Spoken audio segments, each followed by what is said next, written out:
오늘은 이준관 시인의 가을, 떡갈나무 숲. 가을은 계절적 배경일 것이고 떡갈나무 숲이 시적 대상이 되겠네. 암튼간에 이준관 시인의 가을, 떡갈나무 숲이라는 작품에 대해서 살펴보도록 하겠습니다.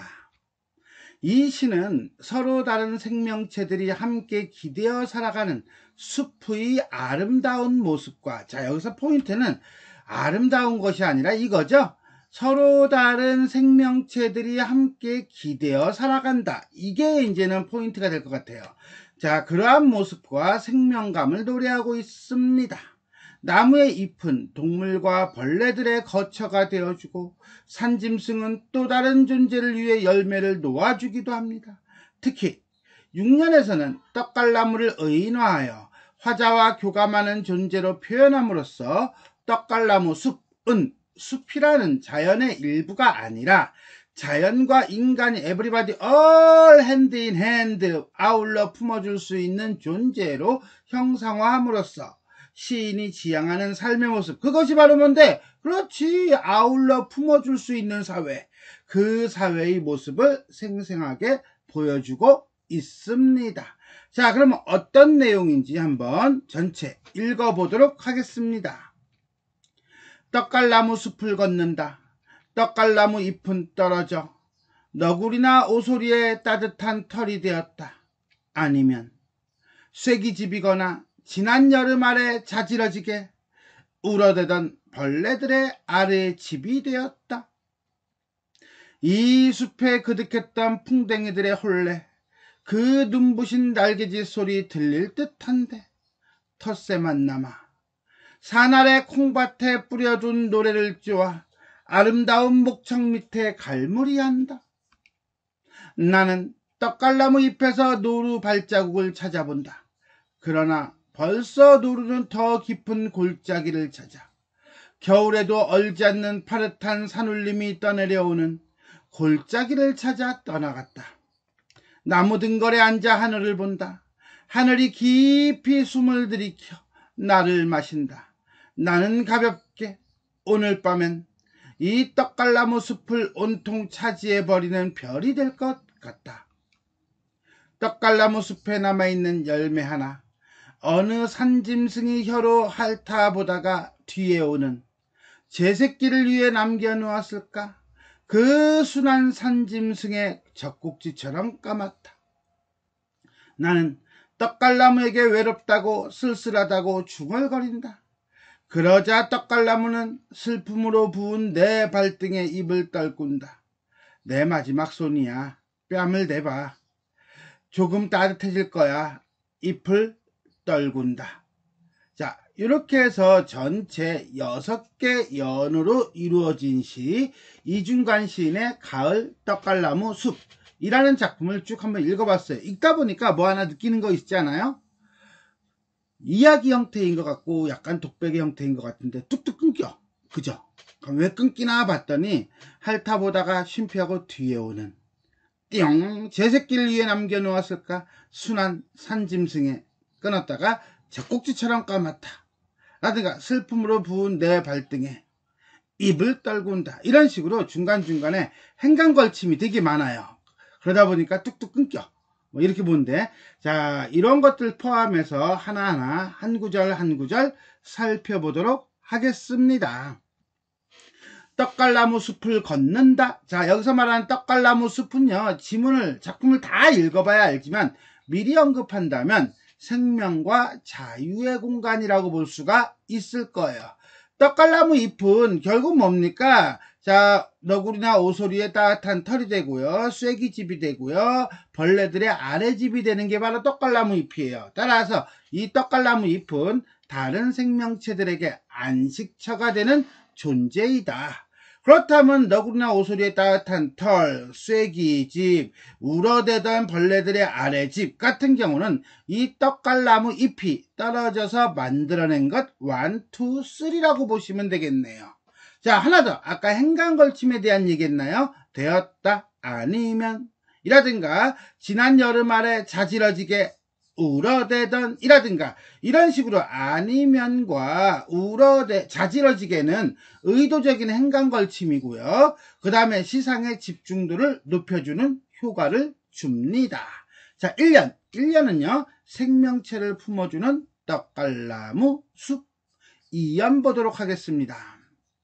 이 숲에 그득했던 풍뎅이들의 혼례. 자, 이 풍뎅이들이 그냥 막 날개짓 소리 하면서 막 되게 많았나 봐. 그러니까 이 풍뎅이들이 날개짓하고 서로 막 울어대는 거는 만남, 사랑 뭐 이런 거라며요. 그러니까 결국 뭐야? 풍뎅이들의 만남과 사랑, 자연의 생명력 이런 것들을 뭘로? 소리라고 하는 청각적 심상으로 표현하고 있는 거죠. 자, 근데 그것을 다시 뭐라고 표현했어요? 눈이 부시다라고 표현했어요. 자, 그러니까 풍뎅이들의 어떤 만남과 사랑을 청각적 심상으로 표현하면서 이것을 다시 뭐하고 있다? 시각화하고 있다. 따라서 풍뎅이들의 사랑을 감각화하고 있는데 청각의 시각화, 즉 공감각적 표현을 사용하고 있다. 그리고 보니까는 아까 봄, 여름까지 왔어요. 이 여름까지 생명력이 넘치는 여름의 떡갈나무 숲 풍경입니다. 근데 여기다 과거라고 쓴 건요. 여기는 이제는 지금은 뭐만 남았어요? 텃새만 남은 거예요. 즉 가을이 됐어. 가을이 된 지금은 다른 건 다 사라진 거죠. 그리고 이 텃새들이 콩밭에 뿌려둔 노래를 쫀대요. 자, 이 노래의 원관념은 뭐겠어요? 콩밭이니까 콩이겠죠. 콩이라고 하는 청각적 심상, 노래라고 하는 청각적 심상을 콩이라고 하는 것으로 콩밭에 뿌려두다라고 하는 것으로 시각화시킨 공감각적 표현이면서 가을에 텃새만 남아 콩밭에 뿌려진 먹이를 쪼아 먹으며 지저귀는 것에 대한 묘사라고 보시면 이 이연은요 과거와 현재가 이렇게 대비를 이루고 있다라고 볼 수가 있겠습니다. 지금은 가을이니까 떡갈나무 숲에 한적해진 풍경. 나는 이제 화자가 나오네요. 나는 떡갈나무 잎에서 노루 발자국을 찾아본다. 잠깐 텃새만 남았다며. 그러니까 노루가 아니라 노루 발자국이에요. 발자국이니까 노루가 뛰어다니는 흔적을 찾아본다. 그러나 노루는 이제는 겨울을 나기 위해서 더 깊은 골짜기로 갔어요. 그러니까 이 더 깊은 골짜기는 추위를 피할 수 있는 공간이며 겨울에도 얼지 않는 파릇한 산울림이 떠내려오는 골짜기를 찾아 떠나갔습니다. 이 더 깊은 골짜기가 어떤 골짜기인데 겨울에도 얼지 않는 파릇함이 있는 뭐가 있는 산울림이 있는 곳이야. 그래서 파릇한 산울림은 청각의 시각화 공감각적 표현이면서 결국은 겨울에도 생명력이 넘치는 공간을 찾아 떠나갔다. 누가? 노루가.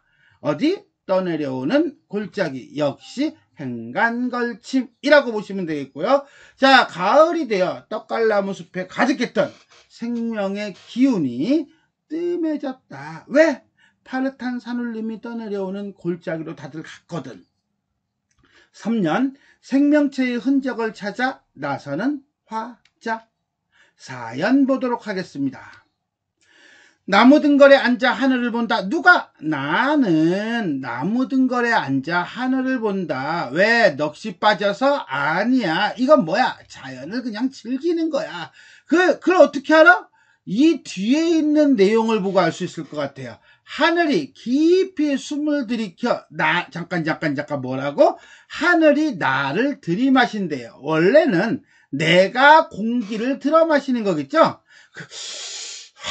뭐 이런 걸 거야. 근데 이걸 마치 하늘이 하는 걸로, 즉 주객 전도식 표현이에요.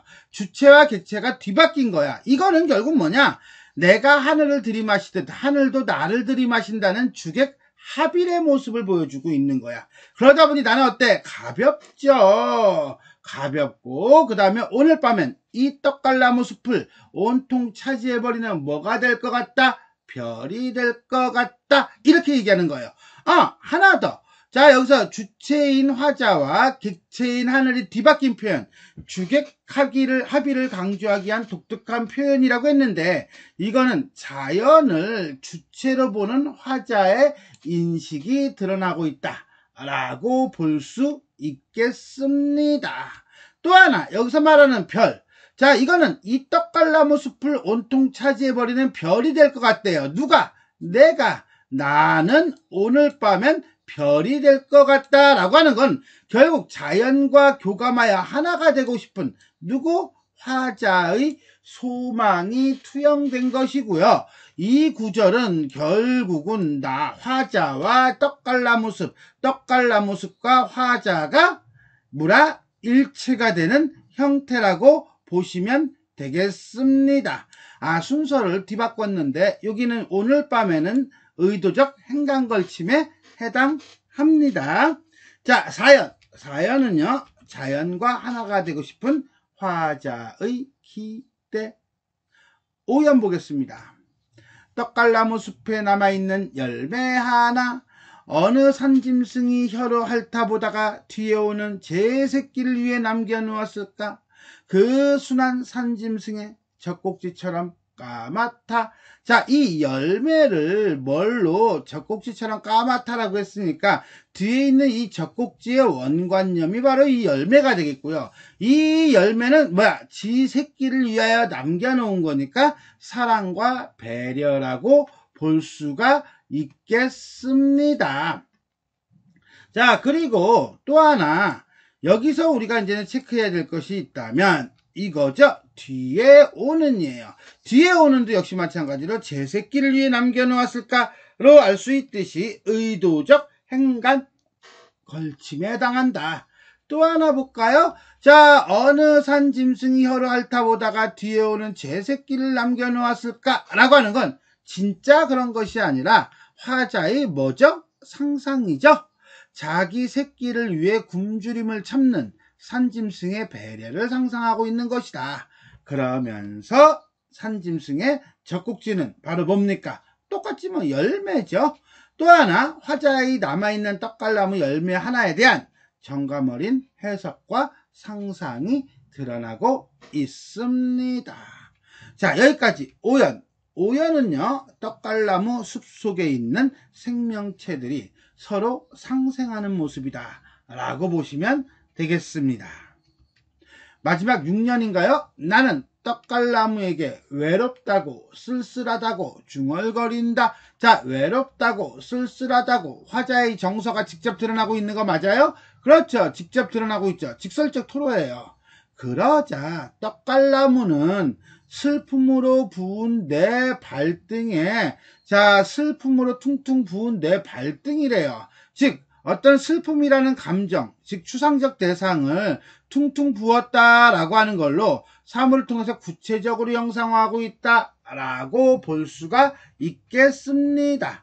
또 하나, 슬픔으로 부은 내 발등에 잎을 떨군다 라고 하는 것으로 이 내 발등에 역시 행간 걸침에 해당합니다. 마지막, 손이야 뺨을 대봐. 자, 이거 누가 하는 말이야? 떡갈나무가 하는 말이죠.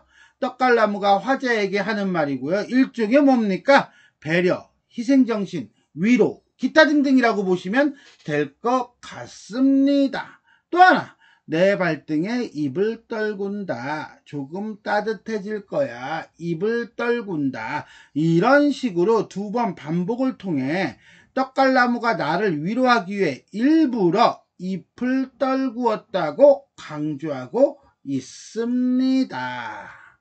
자, 특히 이 대목은요, 떡갈나무가 화자를 위로하는 장면이라고 본다면 6년의 주제는 떡갈나무 숲으로부터 받는 위로 정도로 보시면 되겠습니다. 자, 이렇게 해서 우리는 빠르게 이중관 시인의 가을 떡갈나무 숲이라는 작품의 구절구절 살펴보았습니다. 전체 정리하도록 하겠습니다. 자유시고요. 그 다음에 사색적이고요. 생명체들이 서로 기대어 살아가는 떡갈나무 숲의 아름다운 풍경을 또 보여주고 있다. 자, 이 작품은요, 전반부와 후반부로 나누어서 시상이 전개됩니다. 이건 뭐지? 일부러 내가 남겨놓은 거예요. 왜? 중간에 얘기하면 길어지거든. 자, 이거예요. 가을 떡갈나무 숲이라고 하는 이 작품은요, 전반부를 1년부터 3년까지, 후반부를 4년부터 6년까지도 나눠볼 수 있습니다. 그럴 때 전반부는 떡갈나무 숲의 은혜와 그 속에 사는 생명들의 삶이라고 한다면, 후반부 4년부터는 화자가 나와요. 그죠? 화자와 떡갈나무가 주는 위로와 안식 정도로 이렇게 나눌 수 있습니다. 그래서 전반부를 본다면 이렇게 돼 있어요. 떡갈나무 잎은 떨어져 너구리나 오소리에 따뜻한 털이 되고 쐐기집이 되고 벌레들의 아래 집이 됩니다. 즉 1년에서는요. 추운 계절에 온갖 동물들, 생물들이 편안하게 지낼 수 있는 공간을 만들어주고 있음을 보여줍니다. 그리고 난 다음에 이 숲에 그득했던 풍뎅이들의 혼례까지, 여기까지가 이제 뭡니까? 여름의 모습이라고 한다면 지금은 텃새만 남아 산 아래 콩밭에 뿌려둔 노래를 쭈어 아름다운 목청 밑에 갈무리하는 모습으로 보여줍니다. 즉 가을이 돼서 그렇게 다양했던 생명체들이 북적대듯 살아가는 자연의 모습이 어느덧 텃새만 남은 모습으로 변하게 됩니다. 이렇듯 이 작품은 계절의 변화, 시간의 변화에 따라 달라지는 자연의 모습이 그려지고 있다는 데서 자연의 다채로운 모습이 묘사되고 있다라고 볼 수가 있겠습니다. 자, 여기까지가 전반부예요. 전반부에서는요, 보면은 화자가 나오지는 않습니다. 그러다가 후반부로 넘어갑니다. 후반부에 넘어가면요, 하늘이 깊이 숨을 들이켜 나를 들이마신다. 나는 가볍게 별이 될 것 같다. 라고 얘기해요. 즉, 사연에서 하늘이 깊이 숨을 들이켜 나를 들이마신다와 이 떡갈나무 숲을 온통 차지해버리는 별이 될 것 같다 해서 인간이 주체이며 자연이 객체라는 이분법적 사고에서 벗어나 결국은 자연을 주체로 만들므로써 인간과 자연이 하나라는 화자의 인식이 드러납니다. 그리고 나니까 이제 화자는 자연에게, 떡갈나무에게 얘기합니다. 뭐라고? 외롭다고, 쓸쓸하다고. 그랬더니 떡갈나무가 슬픔으로 부은 내 발등에 잎을 떨구면서 마지막이야. 뺨을 대봐, 뺨에 대봐, 따뜻해질 거야. 이런 식으로 위로를 한다는 거예요. 즉 떡갈나무 숲을 차지하는 별이 될 것 같은 화자의 바람은 마지막 년에서 떡갈나무가 떨구는 잎을 통해 직접적 교감을 이루면서 일체감을 형성하고 있습니다. 자, 이렇게 이 작품은 전반부와 후반부로 나누어서 후반부에서는 자연과 인간, 화자와 떡갈나무가 물화일체 하나가 되는 모습을 보여줍니다. 두 번째, 감각의 전이를 통해 소망하는 자연의 모습을 구체화하고 있다라고 했는데, 이 작품은 표현상의 특징, 표현법, 수사법이, 표현기교나 수사법이 되게 다양하게 나옵니다. 참고로 한번 쭉 훑어보겠습니다. 제일 먼저 심상. 방금 했죠? 감각의 전이라고. 그러니까 이건 공감각적 심상일 거예요. 그죠? 자, 날개짓 소리를 뭐라고 표현하고 있죠? 눈이 부시다라고 표현해요. 노래를 뭐라고 표현하고 있죠? 콩밭에 뿌려주었다고 표현해요. 자, 그 다음에 또 하나는 뭐냐면 산울림을 뭐라고 표현하고 있죠? 파릇하다라고 표현해요. 즉, 청각적 심상을 전부 다 시각적으로 이렇게 전이시키고 있습니다. 이렇게 이 작품은 공감각적 심상이 자주 나타납니다. 이것은 자연의 아름다움을 부각하기 위한 시인의 의도라고 할 수 있습니다. 다음은 비유법이에요. 비유법으로서 의인법을 사용하고 있죠. 떡갈나무가요, 화자에게 얘기를 하고요, 위로를 해요. 이런 것은 대상에 대한, 떡갈나무에 대한 어떤 친밀감을 드러내는 효과를 보여줍니다.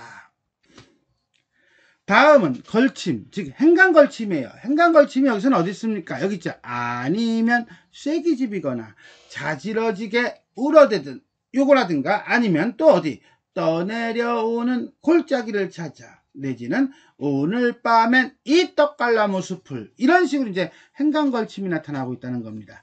또 있어요. 뒤에 오는 제 새끼를 위해 산짐승의 젖꼭지처럼 일하든가 내 발등에 잎을 떨군다와 같은 겁니다. 이러한 행간걸침은 의미상 한 행으로 배열되어야 할 시 구절을 의도적으로 다음 행에 걸쳐 놓는 기법을 말합니다.